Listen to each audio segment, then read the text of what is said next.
Halo, aku Takin.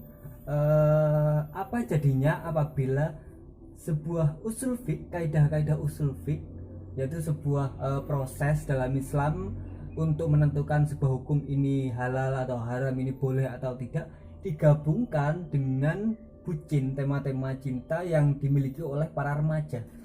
Jadi setelah kemarin kita mereview buku From Dream to Habit yang ditulis oleh Hasanuddin Abdurrahman, kali ini kita akan mereview buku yang ditulis oleh Edi Ahyubenu, Belajar Mudah Kaidah Usul Fiqh ala Bucin.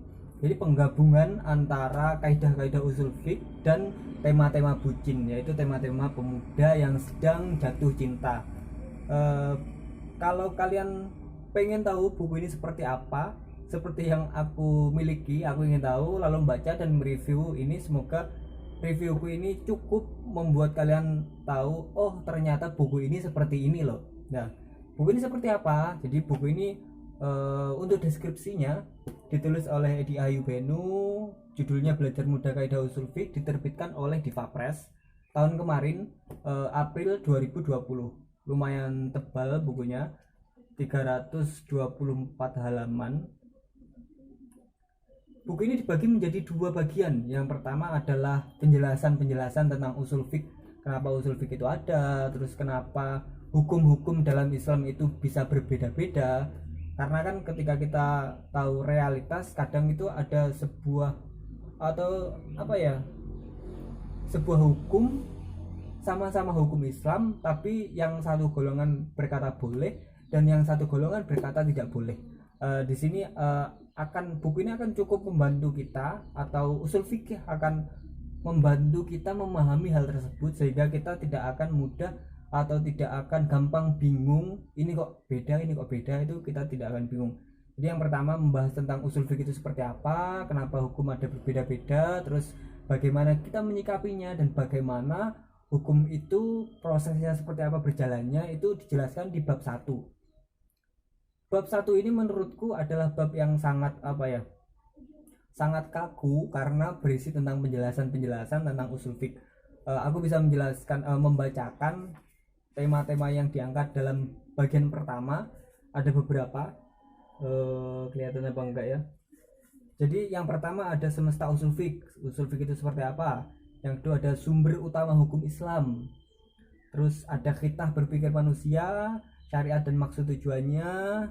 Terus konteks hukum, ilmu usul fiqh. Lalu ada fikih dan khitah kemajmukannya, jadi menjelaskan tentang sangat majmuk, berbeda-beda di dalam fikih, menuju kepada derajat jiwa yang tenang atau al-nafsu al-mutmainnah. Itu bab pertama, jadi menjelaskan tentang gampangannya sih semesta usul fiqh itu seperti apa begitu. Lah untuk bab kedua menjelaskan tentang, ini dia bab kedua, ada banyak sekali dan isinya kaidah-kaidah usul fiqh. Jadi setelah aku baca atau dijelaskan di sini oleh Edi Ahyubenu, kaidah-kaidah ini diambil dari kitab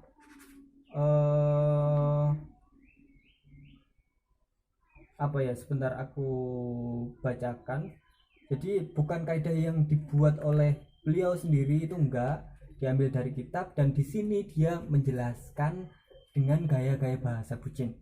Jadi yang bab pertama itu sangat kaku, berisi tentang penjelasan. Yang kedua itu ada kaidah, penjelasannya seperti apa, lalu dibuat bucinnya versinya Edi Ahyubenu. Jadi ada cerita bucin, tokohnya di sini ada Cito dan Citi. Jadi mereka saling berbicara, saling merayu-rayu, dan menggunakan beberapa kaidah dalam percakapan mereka, sehingga kita bisa belajar mudah kaidah usul fiqh melalui percakapan yang dimiliki oleh Cito dan Citi kalau di buku ini. Jadi itulah kenapa buku ini dikatakan belajar mudah kaidah usul fiqh. Jadi berisi guyonan-guyonan, tapi isinya tentang kaidah usul fikih. Dan dikutip dari mana kaidah-kaidahnya, kok saya belum menemukannya. Sebentar.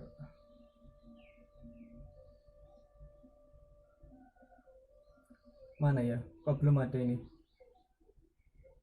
tadi ada tapi aku, oh ini. Jadi bagian kedua baru saya mendedahkan kaidah-kaidah usul fiqh dari kitab Al-Fawaid Al-Janiyah. Itu nyaris Al-Fawaid Al-Janiyah itu nyaris 90% kaidah dari kitab Al-Fawaid Al-Janiyah itu dikutip di buku ini, lalu dia menjelaskan. Jadi itulah buku ini. Jadi seperti ini, dia mengutip, ada banyak sekali kaidah dari 1 sampai banyak. Lah, contohnya seperti ini. Jadi ada kaidah, misal kaidah 24 tentang adafu aqwa minar rafu, menolak dalam kurung agar tidak terjadi sesuatu itu lebih utama daripada mengangkat dalam kurung untuk mengembalikan seperti semula. Menolak itu lebih utama daripada mengangkat. Edi Ahyubenu itu menjelaskan di sini maksudnya seperti apa. Jadi maksud kaidah ini adalah mengembalikan suatu keadaan kepada kondisi awalnya sebelum kita melakukan sesuatu itu hal berat atau sulit. Jadi dia menjelaskan, lalu setelah dia menjelaskan, nah di sini ada batas pemisah untuk candaan yang dilakukan oleh Cito dan Citi. Jadi ketika kita ingin belajar kaidah usul fiqh dengan santai, mungkin kita bisa memahaminya lebih gampang dengan candaan-candaan di sini, karena candaan-candaan di sini merujuk atau menjelaskan, sebenarnya menjelaskan tentang kaidah yang ada di atasnya. Itulah kenapa buku ini cocok untuk para pemula dan sedang belajar kaidah usul fiqh. Kalau menurutku sih buku ini sangat cocok untuk teman-teman yang sedang mondok di suatu pesantren, karena di sini banyak sekali kalimat-kalimat itu yang menggunakan bahasa Arab untuk orang-orang awam yang tidak mondok atau tidak mendalami ilmu-ilmu agama, kemungkinan besar akan kesulitan memahami kalimat yang ditulis oleh Edi Ahyubenu ini. Jadi itu buku ini seperti ini, isinya seperti itu. Kalau menurutku sendiri, buku seperti ini ditulis oleh Edi Ahyubenu ini ketika dibaca oleh para pemuda dan juga enak dibaca ya tentunya, buku ini akan membuat para pembaca atau pemuda itu tidak gampang bingung ketika mendengar atau melihat sebuah hukum itu dalam Islam itu berbeda-beda. Jadi kan kita biasanya tahu bahwa golongan ini memperbolehkan sesuatu, golongan ini kok tidak memperbolehkan sesuatu gitu. Ketika kita membaca buku ini, kita tidak akan bingung kenapa kok ini beda, karena di sini dijelaskan bahwa emang seperti itu, hukum dalam Islam itu bisa berbeda-beda. Itu saja mungkin dari yang aku tahu dari buku ini dan jauh pemahamanku. Untuk lebih lanjutnya mungkin kalian memiliki unek-unek atau sudah membaca buku ini, kalian bisa sharing-sharing di kolom komentar. Aku Takin, sampai jumpa.